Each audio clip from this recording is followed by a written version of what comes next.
God fearing, ദൈവഭയം എന്നാണ് എല്ലാവരും പറയാറ്. ഭയമാണ് ദൈവത്തിന്. അതായത് ദൈവത്തിന്റെ അടുത്തേക്ക് പോകാൻ താല്പര്യമില്ല. അതാണോ? ഇല്ല, ദൈവത്തിന്റെ അടുത്തേക്ക് പോകാൻ മരിക്കാൻ ആർക്കും താല്പര്യമില്ലല്ലോ.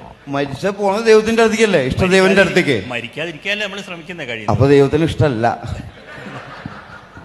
ഷൈൻ്റെ ഒരു സങ്കല്പത്തിൽ ദൈവസങ്കല്പം എങ്ങനെയാണ്, അല്ലെങ്കിൽ ദൈവം എന്താണ് ഷൈൻ? ആക്ച്വലി നമ്മൾ മനുഷ്യരായിരിക്കുന്നത് കൊണ്ടും ഈ രൂപത്തിൽ ഇരിക്കുന്നത് കൊണ്ടും ദൈവത്തിന് മനുഷ്യന്റെ രൂപം അല്ലേ? അതെ. ശരിക്കും ആ രൂപത്തിലായിരിക്കുമോ ദൈവം? നമ്മളിപ്പോ ഉറുമ്പായിരുന്നെങ്കിൽ ദൈവത്തിന്റെ രൂപം ഉറുമ്പായനെ. നമ്മളിപ്പോ ആനയാണെങ്കിൽ ദൈവത്തിന്റെ രൂപം ആനയായിരുന്നേനെ അല്ലേ? നമ്മളുടെ ഇപ്പൊ ഏത് രൂപത്തിലാണോ അഹം ഞാൻ, ആ രൂപത്തിൽ തന്നെയാണ് ദൈവം എന്നാണ് നമ്മൾ വിചാരിക്കുന്നത്. ആക്ച്വലി ദൈവവിശ്വാസികളാണോ ചേട്ടൻ? ദൈവവിശ്വാസിയാണോ? ഈ ദൈവത്തിലുള്ള വിശ്വാസം എന്ന് പറഞ്ഞാൽ ദൈവത്തിനോടുള്ള വിശ്വാസമാണോ സ്നേഹമാണോ?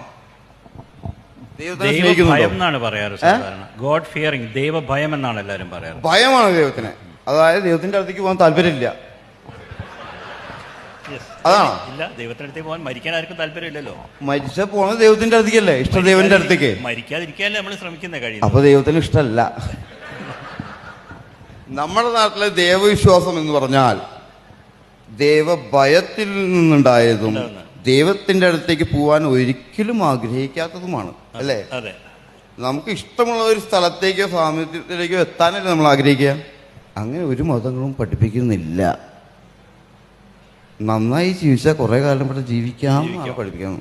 അപ്പൊ മോശമായിട്ട് ജീവിക്കുന്ന കുറച്ച് ഞങ്ങളെ പോലുള്ളവരല്ലേ ദൈവത്തിനെ ശരിക്കും സ്നേഹിക്കുന്നവര്. മോശമാണോ ഷൈൻ? മോശമെന്ന് പറഞ്ഞാൽ നിങ്ങൾക്ക് മോശം. എനിക്കങ്ങനെ തോന്നിയില്ല. അപ്പൊ പിന്നെ എന്താ പ്രശ്നത്തില് എല്ലാ കേസും സോൾവ്. എനിക്കങ്ങനെ നമ്മൾ ഇപ്പൊ എന്നോട് പറയും, നീ എന്തിനാണ് ഈ വലിച്ച് സ്വയം ശരീരം കേടാക്കുന്നതെന്ന്. ശരീരം കേടായ പെട്ടെന്ന് ദൈവത്തിന്റെ അടുത്തേക്ക് എത്താം. ശരിക്കും ദൈവവിശ്വാസികൾ ആരാ? അതായത് ഡെയിലി നന്നായി ജീവിച്ച് ഹെൽത്തൊക്കെ നോക്കി ദൈവത്തിന്റെ അടുത്ത്, ദൈവമേ എനിക്ക് നല്ലെല്ലാം തരണേ, അനുഗ്രഹങ്ങൾ തരണേ, ആയുസ് തരണേ.